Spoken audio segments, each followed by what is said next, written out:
So much. Well, thousands of Metro workers are out of a job because of the coronavirus crisis. And for many, they aren't sure how they're going to be able to pay their rent next month. Well, a viewer emailed and asked us that we keep her identity confidential. She wanted to know this.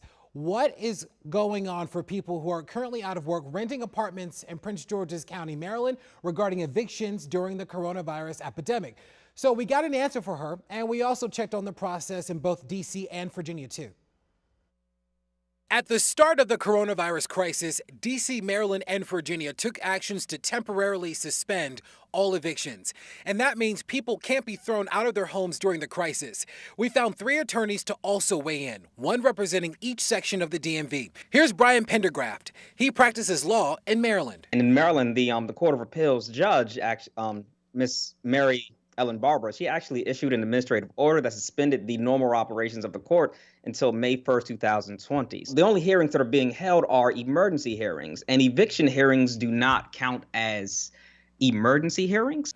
And as for Governor Larry Hogan's executive order regarding the matter, what this executive order does is it does not allow judges to issue a warrant of restitution against tenants that have been that have suffered a loss of income due to COVID-19. Let's move to D.C. Here's Aaron Sokolow. He practices law in D.C. He says if you're having trouble paying your rent, talk to your landlord. Right. So, I mean, there's 2 key ways to analyze this. One is just, in an amicable way, how can landlord and tenant work together to get this resolved? Number 2 would be how can a tenant present, whatever documentation is necessary in court to potentially substantiate that.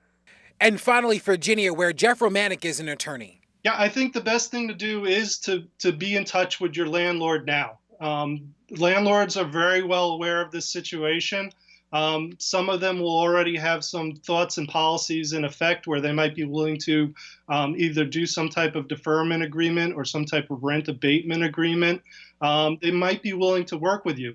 Other landlords are not going to be ready, but you won't know unless you do get in touch with your landlord. All right, so all in all, you're protected for the time being, but if you have problems paying your rent, collect documentation to demonstrate that you're having issues, and also, most importantly, reach out to your landlord to see what they can do. Bruce?